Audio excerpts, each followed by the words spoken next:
Uma história que começa literalmente junto com a invenção do automóvel, passa pelo maior desastre do automobilismo até desembarcar na era mais dominante da Fórmula 1 e com o bônus de ter criado hoje o que é o carro mais caro do mundo. Salve acelerados! No Tudo Sobre que está começando agora, nós vamos falar sobre a origem das flechas de prata da Mercedes-Benz e a trajetória da marca na Fórmula 1, que pode não ser tão longeva aí quanto a da Ferrari, mas com certeza vale a pena contar por todos esses fatos históricos que eu mencionei agora. Então, se você é como eu e gosta de comer assistindo a vídeos de YouTube, aproveite o seu lanche aí enquanto eu te conto tudo sobre essa história da Mercedes e suas flechas de prata. Para começar esse Tudo Sobre, a gente precisa voltar quase uns 140 anos no tempo, já que os responsáveis por eu estar aqui falando sobre carros e você estar aí ouvindo sobre carros são, em grande parte, os fundadores da Mercedes-Benz. Na segunda metade do século XIX, estou falando aí dos anos 1800, estavam pipocando de tudo quanto é lado na Europa e nos Estados Unidos novas formas de colocar um motor a vapor ou derivado de petróleo em cima de cadeiras com rodas para substituir o transporte por cavalo. E o primeiro que conseguiu fazer essa junção funcionar próximo do que a gente entende por um carro hoje foi Carl Benz, em 1885, que patenteou esse modelo aí, que é considerado o primeiro automóvel da história. Ele tinha um motor traseiro de ciclo Otto a gasolina de menos de 1 cavalo de potência, o que já era suficiente para substituir um cavalo, um animal, para empurrar aí a charrete. Só que, como vocês podem ver aí, o senhor Benz não conseguiu resolver a questão de bolar uma direção para operar duas rodas na frente. Mas a uns 100 quilômetros de Mannheim, onde o Benz desenvolveu seu automóvel, e alguns meses depois, outro engenheiro alemão conseguiu motorizar uma carruagem com duas rodas na frente. Era o Gottlieb Daimler. Quem tá ligado na referência já sacou que o destino desses dois rapazes vai se cruzar mais pra frente, né? Mas o que importa aqui pra gente é o projeto que Daimler financiou no ano 1900, porque esse sim é tido como o primeiro carro moderno da história, já que surgiu uns 8 anos antes do Ford T e pela foto aí fica claro saber a razão, já que ele se parece mais com o que a gente imagina de um carro antigo. Essa belezinha aí foi desenhada por Wilhelm Maybach, outro sobrenome que você conhece, a pedido do empresário Emil Jelinek, que naquela época queria um automóvel para disputar corridas. Para você ver como a linha entre a sanidade e a loucura era bem borrada naquele tempo, né? O nome desse carro era Mercedes 35 HP e foi o primeiro a receber o nome Mercedes, que era uma homenagem à filha de Jelinek, o empresário que encomendou o carro. O 35 HP, obviamente, era uma alusão à potência do carro, bem alta para a época, aliás, e que vinha do motor 4 cilindros em linha montado junto à estrutura de aço estampado do carro. E era comandada por um câmbio de 4 marchas. Por conta do seu desenho com motor dianteiro, entre eixos longo, rodas maiores e uma relação de peso-potência que chegava a 4,6 kg por cavalo, o Mercedes 35 HP acabou arrebentando as corridas da chamada Nice Week. A cidade francesa foi a primeira a organizar uma agenda de corridas regulares na Europa. Inclusive, a primeira a ter uma experiência de hill climb, tipo o que temos hoje em Goodwood, por exemplo. Então, fazer bonito nas corridas lá era tipo ser citado numa live do Casimiro, sabe? Sempre rendia ampla repercussão. Alguns anos depois, esses dois personagens, Daimler e Benz, acabaram se encontrando na cena pujante de engenharia automotiva alemã e passaram a construir veículos juntos, tanto modelos para corridas quanto modelos comerciais, até que em 1926 os dois fundiram suas respectivas empresas para formar a Daimler-Benz AG, que é a Mercedes que conhecemos hoje. E é por isso que o Mercedes 35 HP pode ser tido como o embrião da Mercedes em competições, já que foi um dos seus fundadores da marca o responsável por financiar o seu projeto. Mas a história das flechas de prata tem origem mesmo depois que a empresa foi fundada já na década de 1930. A versão que a gente encontra no site da Mercedes-Benz e que é a mais difundida sobre como surgiu o apelido flecha de prata, ou Silver Arrow, parece ser engenhosa demais para ser verdade. A lenda diz que em 1934 a Mercedes chegava para Eiffel Race em Nürburgring com o seu novinho W25 pronto para correr, mas o carro acabou sendo pego no teste da balança. Estava com 1 kg a mais do que os 750 quilos das regras daquele tempo permitiam. Aliás, esses Grand Prix são tidos hoje como os antecessores do que viria a ser a Fórmula 1. Nessa hora aí, o Alfred Neubauer, que era o Toto Wolff da época, teve um estalo de genialidade e resolveu tirar toda a pintura branca do carro para deixá-lo na cor da lataria. E assim diminuir o peso do carro, mais ou menos como as equipes de hoje da Fórmula 1 estão fazendo, deixando o carro muito mais preto carbono do que colorido, também para economizar aí alguns gramas. Só que no caso do W25, a cor da lataria era o prata alumínio e ele teria sido o primeiro a ter a cor arrancada do carro para poder disputar a corrida. O problema é que esse relato todo aí é puro caô que o Neubauer inventou para ficar mais bonito na sua autobiografia. Acontece que naquela época não era só a Mercedes-Benz que corria com a cor prata da lataria. A Auto Union, que daria origem à Audi, também era prata e a própria Mercedes já tinha corrido desse jeito em outras etapas. O que na verdade fez com que os carros de corrida alemães fossem reconhecidos como os carros de cor prata, já que naquele tempo era comum cada país ter designado aí uma cor que representasse a nação, como o vermelho dos italianos da Alfa Romeo e o verde dos ingleses da Bentley. E curiosidade, nos anos 1900 e 1910, a cor dos alemães era a branca, na verdade, mas ela passou a ser prata aí na época dos anos 30. Além disso, a etapa de Eifel de 1934 não seguiu as mesmas regras do campeonato europeu.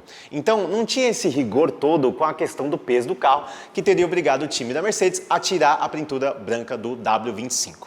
O que rolou, na verdade, foi o seguinte. Em 1932, o piloto alemão Manfred von Brostich, que eu devo estar falando tudo errado com certeza, pegou emprestado do seu primo esse carro aí, o Mercedes SSKL, para competir nas corridas europeias, já que no começo daquela época, praticamente nenhuma fabricante investia em automobilismo diretamente por causa da penúria que estava a situação financeira delas depois da Grande Depressão de 1929. Por isso que os pilotos aqui tinham que se virar para conseguir os meios para continuarem correndo. Ou seja, naquela época lá, todo piloto era um piloto pagante. No caso do nosso querido Manfred, ele deu a sorte de nascer com talento suficiente para atrair a atenção do Alfred Neubauer, que antes de ser o Toto Wolff da Mercedes, pagou do próprio bolso as condições para transformar o SSKL do Manfred no bólido que subiu o sarrafo das corridas europeias, principalmente a de Avus, no subúrbio de Berlim, em 1932. O SSKL era basicamente uma versão totalmente depenada do SSK, sem os apêndices da carroceria, paralamas e tudo que pudesse ser descartado para deixar o carro mais leve. Tanto que o L no final do nome significa lightweight, de peso leve. Aliás, como curiosidade para você, SSK significa pequeno super esportivo numa tradução livre aí do alemão. Por conta desse formato, digamos, inusitado que o SSKL acabou ficando, o primeiro apelido que ele recebeu do público, na verdade, foi o de Pepino. Mas como quem vê cara não vê coração, o que importava mesmo era que o SSKL era capaz de fazer na pista. Com seu motor de 7.1 litros distribuídos em 6 cilindros em linha, ele gerava 240 cavalos na versão aspirada e até 300 cavalos na versão com compressor, além de contar com uma distribuição de peso praticamente perfeita entre os eixos. O SSKL nas mãos do Manfred protagonizou uma das disputas mais acirradas com a dupla que papava tudo naquela época. O piloto conterrâneo Otto Rudolf Caracciola com a sua Alfa Romeo Monza. Ganhavam tudo naqueles tempos lá. Naquele GP de Avus, os pilotos tinham que percorrer por 15 vezes quase 10 km de retas no circuito estilo cotonete, o que significava quase 300 km de extensão de prova. Isso fazia com que o Manfred tivesse uma velocidade média de 194 km por hora no Grand Prix, e foi justamente esse poder de velocidade final do SSKL que permitia que Manfred buscasse na reta o Alfa Romeo do Caracciola, que por sua vez era mais ágil nas saídas de curva para disparar na frente. Mas foi só na penúltima volta da corrida que o Manfred ultrapassou o rival Caracciola para conquistar o GP de Avus. Para tornar essa vitória ainda mais apoteótica, a Avus Rennen foi uma das primeiras corridas a serem transmitidas ao vivo pelo rádio.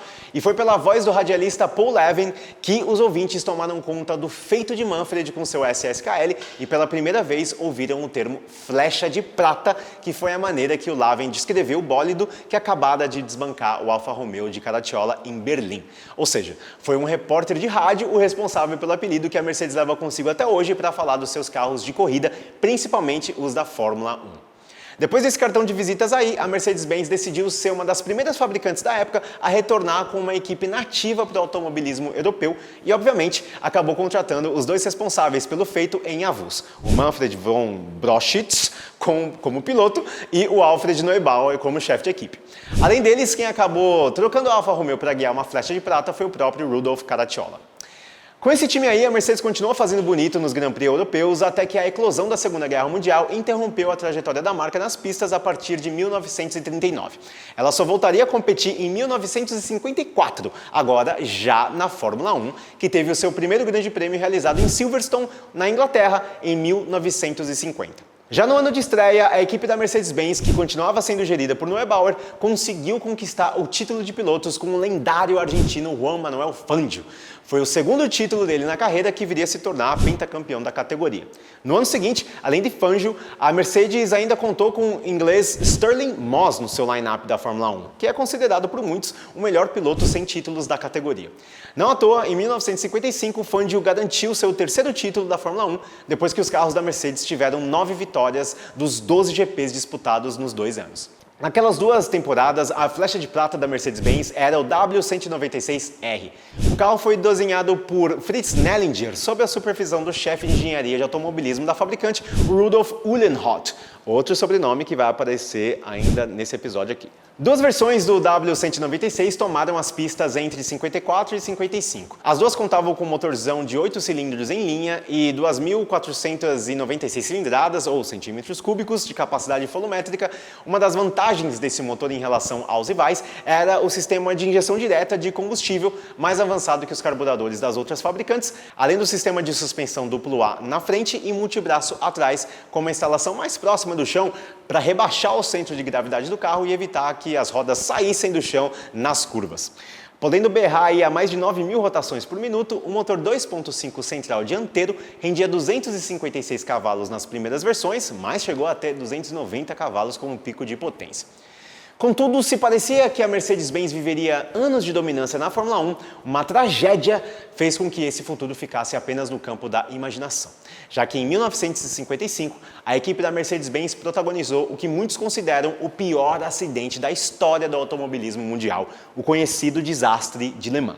Em paralelo com a Fórmula 1, a Mercedes participava das competições de endurance da época, sendo a mais famosa delas as 24 horas de Le Mans. Na etapa do dia 11 de junho daquele ano, pouco tempo depois da volta de número 35, já com mais de 3 horas de corrida, o piloto inglês Mike Hawthorn cruzou a pista na reta principal do circuito de La Sarthe da esquerda para a direita, em direção aos boxes. Só que ele deixou para frear o carro no limite da entrada do pit lane, o que acabou pegando de surpresa o piloto Lance Macklin, que viria na bota dele ali atrás. Ele teve que desviar para a esquerda de uma vez para evitar a colisão com o Hawthorn.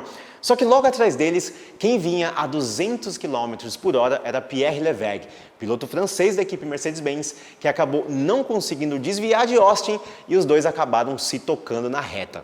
O resultado desse toque levou a Mercedes do Levegh para o muro a quase 200 km por hora. O impacto jogou Levegh para fora do carro, matando o piloto instantaneamente quando ele bateu a cabeça no asfalto. Depois de bater no muro, o carro de Levegh foi desintegrado, virando uma bomba de chamas, peças e detritos, e a própria estrutura do carro voou por mais de 100 metros em direção à arquibancada principal do autódromo, o que acabou matando de maneira violenta 83 espectadores, além de ferir centenas de outros. Quem testemunhou a cena descreve aquilo como um roteiro de filme digno de terror de Jogos Mortais. Depois daquela prova, a Mercedes-Benz decidiu abandonar toda e qualquer participação em automobilismo, incluindo a Fórmula 1, o que acabou abreviando a vida do modelo que deu origem ao automóvel que é hoje o mais caro da história mundial. O carro que Levegh, Fangio e Moss guiavam no fatídico dia 11 de junho de 1955 era o Mercedes-Benz 300 SLR W196S, que por sua vez era uma derivação do W196R que a equipe usava na Fórmula 1 na década de 50. Assim, ele seguia a mesma concepção de motor central dianteiro que eu falei aqui antes e o conjunto da suspensão também inovadora que ele tinha, fora a carroceria de liga de magnésio e alumínio para deixar o carro mais leve.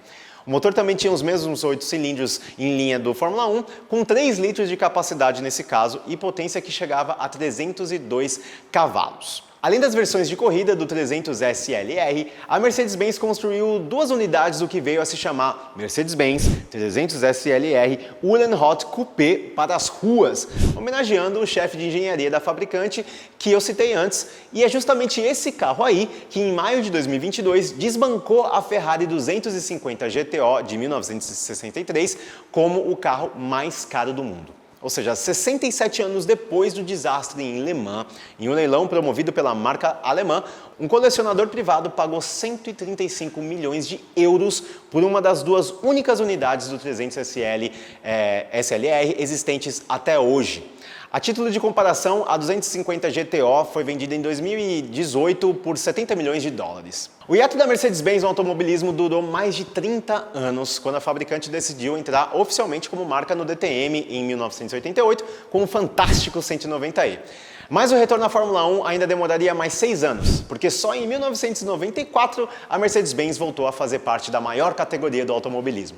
Mas nesse primeiro momento, apenas como fornecedora de motores. Em 94, seu cliente era a Sauber, mas a partir de 95 a Mercedes iniciou sua parceria exclusiva como fornecedora da McLaren até a temporada de 2008. Nesse período, todos os motores eram V10 e chegaram a render até 930 cavalos no pico de potência da era V10 em 2005. Quando os motores gritavam a estridentes 19.000 RPM.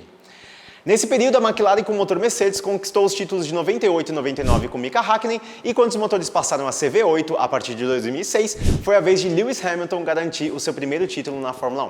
Em 2008, naquela final que nós brasileiros, especialmente o Felipe Massa, lembramos muito bem. Mas foi só em 2010 que a Mercedes voltou a colocar duas flechas de prata no grid da Fórmula 1, 55 anos depois do título de Juan Manuel Fangio com seu W196R.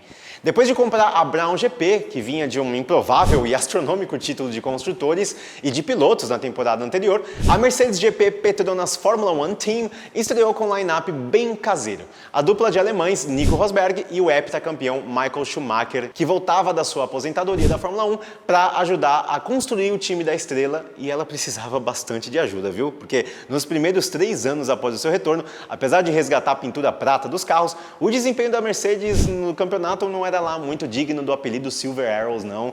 Enquanto os motores eram V8, os melhores resultados obtidos pela marca foram 2 quartos lugares entre os construtores e uma vitória no GP da China em 2012 com Rosberg.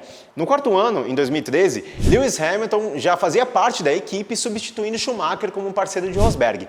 Naquela temporada, o W04 parecia um pouco mais promissor, uma vez que a nova dupla conquistou 360 pontos no campeonato, que rendeu a segunda posição entre os construtores, e 3 vitórias, 2 de Rosberg, em Mônaco e Silverstone, e uma de Hamilton no GP da Hungria. Mas foi a partir de 2014 que a Mercedes-Benz resgatou a lenda das flechas de prata que encantava o mundo do automobilismo até a metade do século passado. Com a chegada da era dos motores 1.6 V6 híbridos, a fabricante alemã conseguiu entregar o melhor pacote de motor, chassi e pilotos do grid por 8 temporadas consecutivas, o que representa a maior dominância da história da Fórmula 1 por parte de uma equipe. De 2014 até 2021, a Mercedes conquistou todos os títulos de construtores e só deixou escapar o de pilotos no ano passado. Foram 111 vitórias em 160 GPs disputados nesse período. E só não foram 8 títulos de pilotos, porque em 2021 quem levou foi Max Verstappen, o que muitos podem dizer que foi uma cortesia no Michael Masi, mas num tudo sobre Lewis Hamilton a gente vai ter mais tempo para falar sobre isso. Em 2022, a situação da Mercedes já não é tão dominante. Até o dia da gravação desse vídeo aqui, a equipe estava em terceiro lugar no campeonato, sem nenhuma vitória no bolso, ainda tentando descobrir por que o seu carro pula mais que todo bandido em rodeio por conta do efeito solo, que tira desempenho das flechas de prata em comparação com Ferrari e Red Bull. Mas, de qualquer maneira, como a gente mostrou aqui nesse tudo sobre, o nome da Mercedes-Benz e a lenda das flechas de prata já estão cravados na história do automobilismo e da Fórmula 1, mesmo considerando o pouco tempo que a fabricante esteve envolvida com a categoria em relação a nomes como Ferrari, Williams e McLaren. Do 35 HP até o W196 de Fangio e Moss, e hoje, com os motores híbridos e Lewis Hamilton, a Mercedes-Benz e as flechas de prata sempre estiveram no topo ou ao menos entre os melhores, por isso que mereciam essa nossa homenagem. Deixa aqui o like nesse vídeo se você curtiu esse verdadeiro mini documentário sobre as flechas de prata e deixa sugestão de outras histórias também que você queria ver aqui no Acelerados. Se inscreve no canal também se você ainda não é inscrito, valeu e até a próxima!